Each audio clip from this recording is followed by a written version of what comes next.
Welcome to unit fight junkie में आप सभी का स्वागत है। हम क्वेश्चन आंसर वाले एक और एपिसोड में पहुंच चुके हैं। मेरे ख्याल से ये चौथा एपिसोड है। मेंबर्स के लिए पहले रिलीज हो जाएगा, बाकी आपको भी मिल जाएगा टाइम पे, कोई दिक्कत वाली बात है नहीं।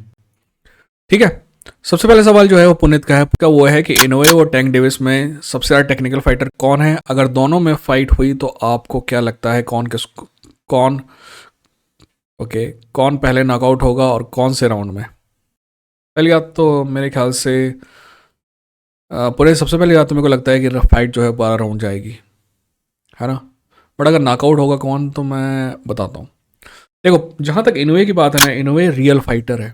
पहली बात तो बहुत बेहतरीन टेक्निकल बॉक्सर है, बट एक्चुअल फाइटर है। अगर वो पिछड़ भी रहा होगा ना, तो उसकी स्पीड में तुमको कोई कमी नहीं आएगी, उसके प्रेशर में तुमको कोई कमी नहीं आएगी, और जीतने की इच्छा में कोई कमी नहीं आएगी। आई लाइक इनोवे मोर। मेरी लिस्ट में इनोवे हमेशा नंबर 1 पे रहेगा, कम से कम जब तक इनोवे फाइटिंग कर रहा है। इनोवे स्पेशल फाइटर है। मेरे को टैंक से कहीं ज़्यादा पसंद है, बट टैंक के पास भी स्पेशल एबिलिटीज़ है। पहला, उसका डिफेंस बहुत शानदार है। उसका आउटपुट जो है बहुत ही कम है, बट साला स्नाइपर टाइप का आउटपुट है।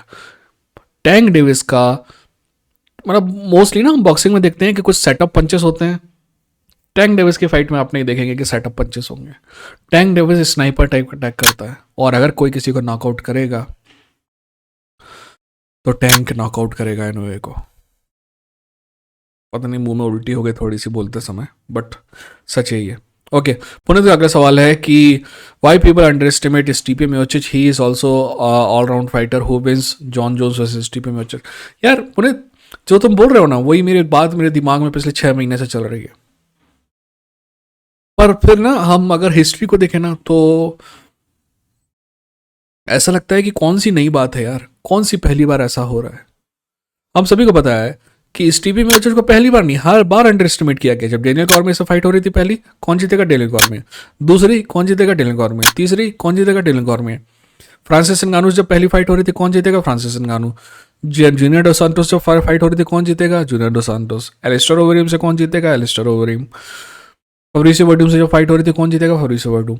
हर बार स्टीपे मियोचिच को अंडर एस्टिमेट किया गया। हर बार जीता कौन? स्टीपे मियोचिच।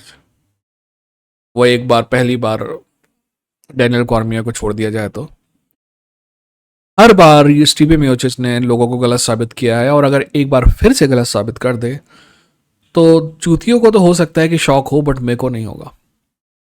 अगला सवाल ये है हर्ष कुमार झा का। Bro, what do you think the future of Indian MMA? देखिए यार हर्ष, प्रॉब्लम हमारे साथ ये है कि हम ना व्यक्ति पूजा पे विश्वास करते हैं, राइट। हीरो वर्शिप करते हैं। पहले किसी एक आदमी को वोट देते हैं और अगले 5 साल तक उसको डिफेंड करते हैं। वो पहले अपन ने वोट दिए थे कि वो रोड बनाएगा, और फिर वो बाद में बोलता है रोड नहीं बनना बिल्कुल जरूरी नहीं। तो हम भी अपना विचार बदल लेते हैं कि हाँ, रोड नहीं बनना जरूरी है। पहले उसने बोला था कि रोज 3 बार, दिन में 3 बार मूतना चाहिए, और फिर जब चुन के आ गए तो बोलता नहीं आप 5 बार मूतो। तो हम फिर बोल रहे थे नहीं, 3 बार नहीं, 5 बार मूतना चाहिए, जबकि वोट हमने उसको 3 बार मूतने के लिए दिया था। समझ रहे हो? कहने का मतलब ये है कि हम व्यक्ति पूजा करते हैं, और एक बार हम व्यक्ति की पूजा करने लगते हैं ना, तो उसका सही को सही कहते हैं, गलत को भी सही कहते हैं। और यही प्रॉब्लम है एमएमए के बढ़ावे को रोकती हुई।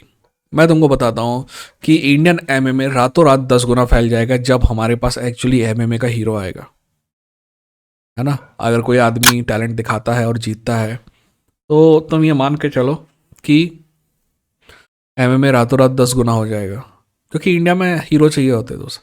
हमको रेसलिंग में हीरो देखे, आज देखो रेसलिंग कहाँ पे है ना। क्रिकेट में हमारे पास हीरो थे, आज क्रिकेट में हम आ गए। तो दूसरे गेमों में भी जैसे जैसे हीरो आएंगे, हम वहाँ पे भी आगे बढ़ते आएंगे। मेरे को याद है कि बैडमिंटन का ना प्रकाश पादुकोण एक एक्सेप्शन था, बाकी इतना कोई टैलेंटेड पूल नहीं था अपने यहाँ। पर जैसे ही पुलेला गोपीचंद ने ऑल इंग्लैंड चैंपियनशिप जीती ना, फिर एक के बाद एक बैडमिंटन के खिलाड़ी आने लगे। तो हमें एक चैंपियन चाहिए है इंडिया में भी, कहीं का भी हो। ठीक है ना। अगला सवाल, ओके, अगला सवाल जो है वो जतिन का है। How much time will Alex Pereira will last as champion in light heavyweight division? I mean he is 37 years old. Ankalaev feels like Ankalaev feels really tough for him. What do you think will beat Alex? Will Jamal Hill again title shot, or Jan Blachowicz will fight Alex? Okay, Jitin, वैसे तो UFC चाहता है कि ज़्यादा से ज़्यादा देर रहे। मैं यूएफसी की रैंकिंग निकाल रहा हूँ क्योंकि इसके अगले सवाल का जवाब जो है वो रैंकिंग से आता है।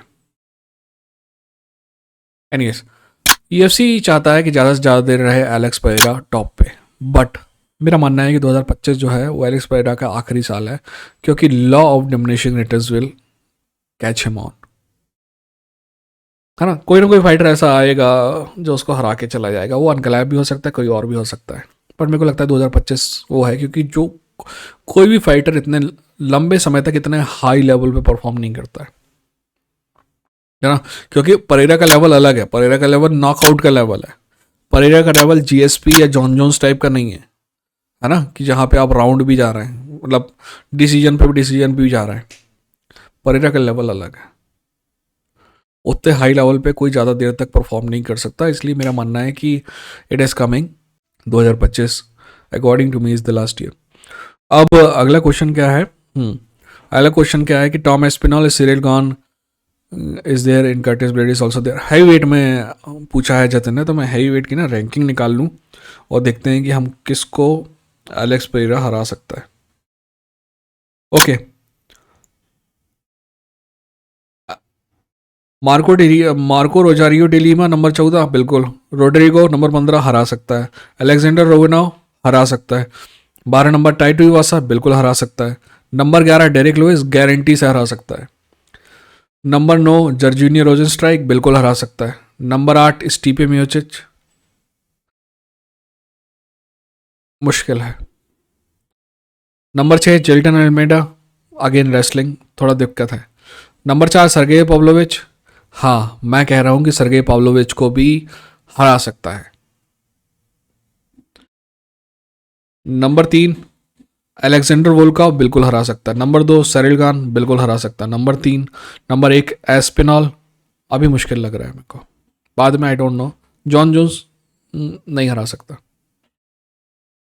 तो ये है यार, बहुत अच्छा परफॉर्म कर सकता है, बट जैसे हाई लेवल के रेसलर आएंगे ना तो वहां पे जाके वो अटक जाएगा। ठीक, तो ये थे सवालों के जवाब, और कुछ होगा तो बताइएगा। ठीक है, अपना ख्याल रखिए, अपने को ख्याल रखिए। ये था इंडियन फाइट जंकी, लड़ेंगे जीतेंगे।